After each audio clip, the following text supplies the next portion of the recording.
കുട്ടമ്പുഴ ടൗണിനോട് ചേർന്നൊഴുകുന്ന പുഴയിൽ കാട്ടാനകളുടെ നീരാട്ട്.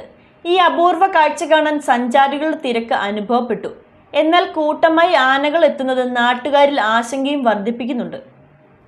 കുട്ടമ്പുഴ ടൗണിനോട് ചേർന്നൊഴുകുന്ന പുഴയിൽ കാട്ടാനകളുടെ നീരാട്ടെന്ന അപൂർവ കാഴ്ച കാണാൻ സഞ്ചാരികളുടെ തിരക്കാണ്. ഇന്ന് രാവിലെ 15ഓളം കാട്ടാനകളാണ് കൂട്ടമായി പുഴയിലിറങ്ങി നീരാടുകയും ഭക്ഷണം തേടുകയും ചെയ്തത്. കാഴ്ച കാണാൻ നാട്ടുകാരും വഴിയാത്രക്കാരും തടിച്ചുകൂടി.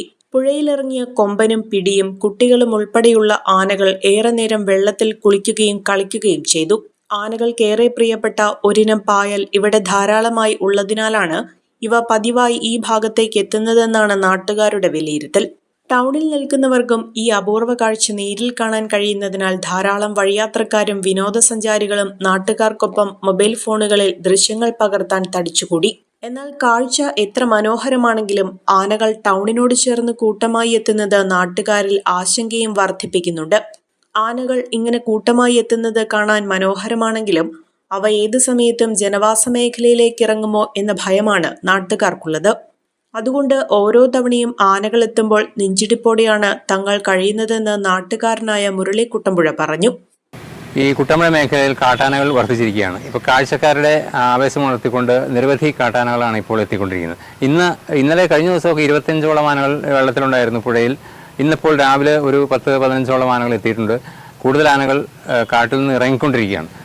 ഈ പുഴയിലെ പായലുകൾ, ശ്രേഷ്ഠമായ പായലുകൾ, രുചികരമായ പായൽ വാരി കഴിക്കുക എന്നുള്ളതിന് വേണ്ടിയിട്ടാണ് കാട്ടാനകൾ എത്തുന്നത്. പക്ഷേ ഇങ്ങനെ എത്തുമ്പോൾ പോലും മനോഹരമായ കാഴ്ചയാണ്. വിദേശത്തു നിന്ന് പോലും ആളുകൾ ഇത് പകർത്തുന്നതിന് എത്തുന്നുണ്ട്, മാധ്യമങ്ങൾ എത്തുന്നുണ്ട്.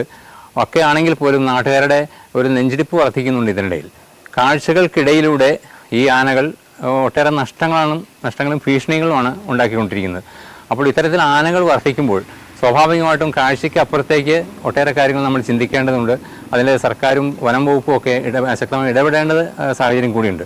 അഹല്യയിലെ വിദഗ്ധരായ ഡോക്ടർമാരുടെ ചികിത്സ കൊണ്ട് എനിക്ക് എന്റെ കാഴ്ചശക്തി പൂർണ്ണമായും തിരിച്ചു കിട്ടി. ഇപ്പൊ എനിക്ക് ഈസിയായി വായിക്കാം.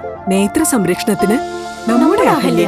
അഹല്യ ഫൗണ്ടേഷൻ ഐ ഹോസ്പിറ്റൽ, കേരളത്തിൽ എല്ലായിടത്തും.